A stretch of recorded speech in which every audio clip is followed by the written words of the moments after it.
હા તો good afternoon. બપોરના છે ને 1:30-2 વાગી ગયા ને આપણે 2 વાગ્યા બ્લોગ શરૂ કર્યો.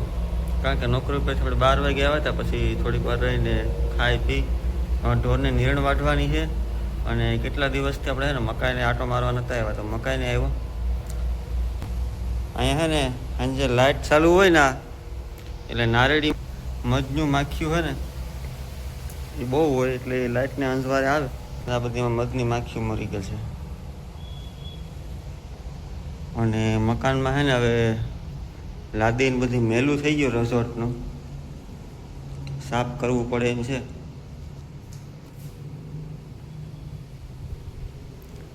અને વધઘટનો સામાન અહીં ભેરો થઈ ગયો બધી.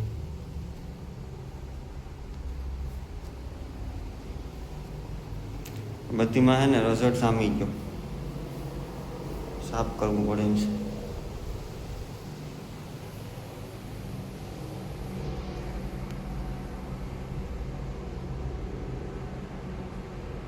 તો આ રીતના કંઈક આપણી લાદીને બધી છે. આગલા બ્લોગમાં એક બતાવ્યું તો ખરું, પણ ત્યાં છે ને વરસાદ હતો ને ત્યાં અંધારું બહુ હતું.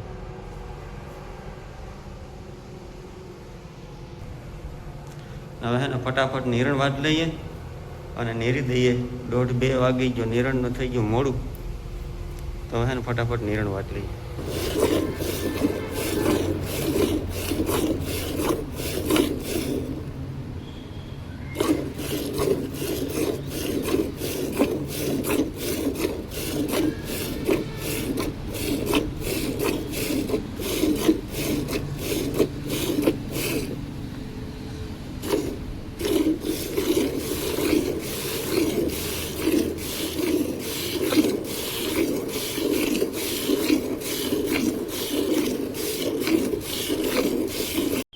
હાલો, ગુડ મોર્નિંગ, જય માતાજી અને જય મુરલીધર. અને કાલે આપણે બ્લોગ અધૂરો હતો એની શરૂઆત કરીએ. અને આપણે છે ને બીજી વાડી આવ્યા હતા તો માંડવી લગભગ બધી દેખાઈ ગઈ કમ્પ્લીટ. ને જ્યાં જ્યાં છે ને ટ્રેક્ટરના વ્હીલ આવ્યા ને એ હજુ દેખાણી નથી. હવે શું થાય, ઉગે કે નથી ઉગતી જોઈએ આગળ.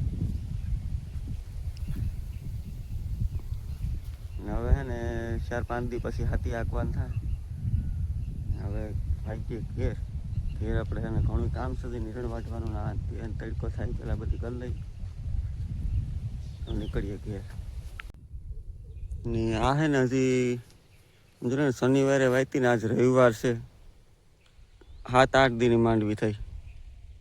હજી છે ને 10-12 દીની થાય ને ટોટલ પછી આમાં હાથી હાંકવાની મજા આવે. અટાણે છે ને હાંકીએ ને તો લટાતી જાય અને કોક કૂટા ફૂટા હોય એની માથે ટાયર આવે તો એ હાવ ભૂહાય છે. બરાબર નીકળી જાય ને પછી ટાયર આવે ને તો હજી એટલો વાંધો ન આવે.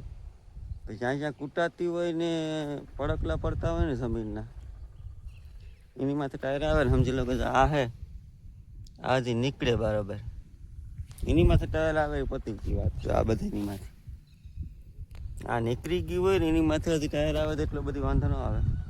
એ પાછી ઊભી થઈ જાય એ રીતના હે. ખડબડ તો બહુ દેખાતું નથી.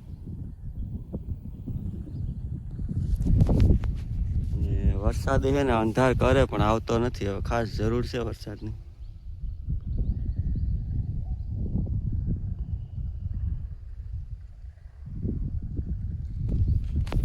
ચાલો, તડકો થઈ ગયો, ભૂખે લાગી, ભાઈ ગઈ ઘેર.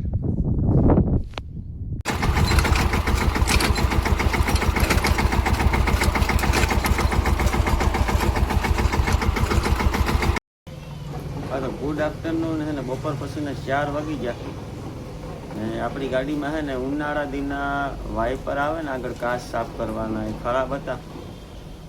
વરસાદ સુમાં હું અડધું તો કાઢી નાખ્યું ને હવે વાઇપર વગર હાલે એમ નથી. તો વરસાદ નથી ને કે આપણે છે ને ખોલી નાખ્યું.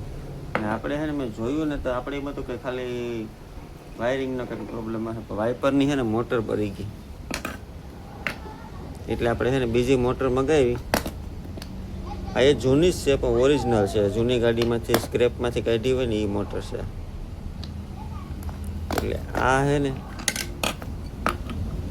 આ આખું ખોલી ને આમાં ફિટ કરવાનું છે અને જે વાઇપરની લિંકું હોય ને એ પણ તૂટી ગઈ, એના લીધે મોટર બળી. કારણ કે લિંકું તૂટી અને ફાહાઈ ગઈ હતી એટલે મોટર ફરી નહીં ને સ્વિચ ચાલુ રહી ગઈ, ફ્યુઝ ઉડ્યો નહીં, મોટર ગરમ થઈને બળી ગઈ. એ રીતના બન્યું. આને હે ને ખોલી અને આમાં લગાડી દઈએ. હાલો પછી તમને બતાવો. હા તો આ મોટર છે ને કાઢી નાખીએ આપણે, આ ફિટ થઈ ગયા અહીંયા. આ બધી કેદીનું ખોલી ગયેલ પડ્યું. અને આ લિંક છે ને, આ લિંક વાઇપર જે હેઠા ઊંચા થતા હોય ને કાચ પર, એ લિંક અહીંથી તૂટી ગઈ હતી નટ બોલવાળી. આવી રીતના હોય નટ બોલવાળી. આ તૂટી ગઈ ને એટલે વાઇપર ફાહાઈ ગયું અને મોટર ગરમ થઈ ગઈ. ફ્યુઝ ઉડી જવો જોઈએ, ફ્યુઝ ન ઉડ્યો અને આપણો 2000નો ફ્યુઝ ઉડાડી નાખ્યો.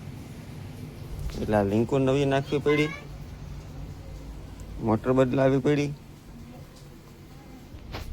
એટલું છે.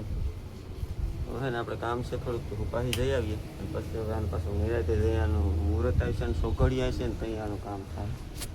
બાકી આમને આમ રહે.